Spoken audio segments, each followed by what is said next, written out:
Saudara dan saudari terkasih, Injil kita hari ini diambil dari Injil Lukas bab 19 ayat 45 sampai 48.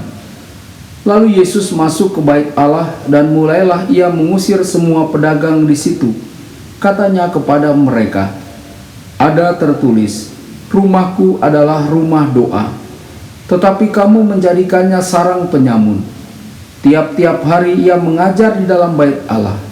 Imam-imam kepala dan ahli-ahli Taurat serta orang-orang terkemuka dari bangsa Israel berusaha untuk membinasakan dia. Tetapi mereka tidak tahu bagaimana harus melakukannya, sebab seluruh rakyat terpikat kepadanya dan ingin mendengarkan dia. Berbahagialah orang yang mendengarkan sabda Tuhan dan tekun melaksanakannya. Sabdamu adalah jalan, kebenaran dan hidup kami.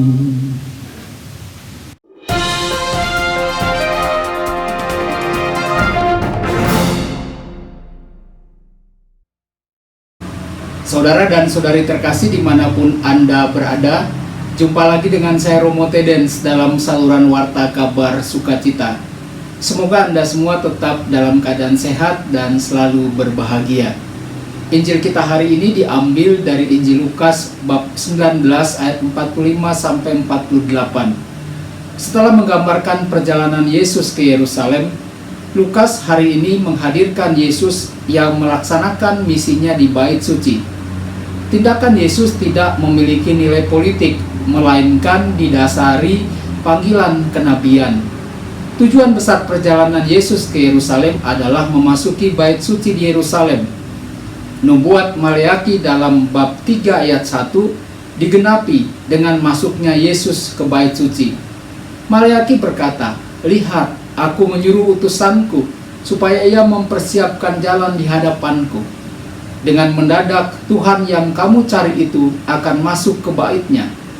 Sikap Yesus mengusir para pedagang mengingatkan kita akan apa yang dikatakan Yesaya bab 56 ayat 7 yang berbunyi, "Rumahku akan disebut rumah doa bagi segala bangsa." Yesus mengembalikan Bait Suci kepada Bapa. Kegiatan komersial dan bisnis telah menjadikan Bait Suci sebagai sarang perampok dan telah menghilangkannya dari fungsinya untuk menyediakan tempat bagi hadirat Allah. Saudara dan saudari, rujukan kedua dari tulisan suci diambil dari kitab Yeremia bab 7 ayat 11. "Sudahkah menjadi sarang penyamun di matamu, rumah yang atasnya namaku diserukan ini?" Yesus menuntut perubahan secara menyeluruh untuk memurnikan Bait Suci dari semua hal negatif manusia dan menjadikannya tempat untuk berjumpa dengan Allah secara otentik. Saudara dan saudari, dalam mengusir pedagang, nubuat Zakaria terpenuhi. Tidak akan ada lagi pedagang di rumah Tuhan semesta alam pada waktu itu. Firman Yesus mengenai Bait Suci ini tidak ditujukan untuk pemulihan kemurnian kultus atau ibadah seperti halnya niat orang-orang Farisi.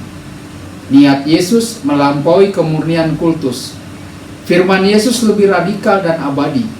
Bait Suci bukanlah karya manusia dan kehadiran Allah tidak terikat pada aspek materialnya. Pelayanan otentik Allah dilakukan oleh Yesus melalui ajarannya. Karena khotbah Yesus ini, para imam kepala dan ahli Taurat serta orang-orang terkemuka bangsa Israel berusaha untuk membinasakan Yesus. Yesus melakukan ajaran yang sangat signifikan dari Bait Suci.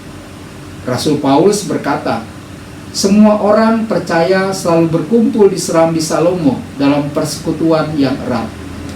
Firman kasih karunia Allah yang Yesus ajarkan meluas, dimulai dengan pertentangannya ketika dia masih berusia 12 tahun di Bait Suci di antara para ahli Taurat. Dilanjutkan dengan pengajarannya yang melintasi Galilea dan selama perjalanannya ke Yerusalem, sampai mencapai klimaksnya ketika dia memasuki Bait Suci dan mengambil milik rumah Allah. Saudara dan saudari, Yesus adalah Mesias yang mewartakan kasih karunia Allah kepada umat Allah. Refleksi pribadi bagi kita. Ketika kita mendengarkan firman Yesus, apakah kita merasa diteguhkan oleh ajarannya seperti orang banyak yang tergantung dari firman-Nya? Apakah kita memberi hati kita untuk mendengarkan Injil? Dan apakah kita mematuhi kehendak Yesus? Tuhan memberkati Anda semua. Sabda Allah adalah kebenaran.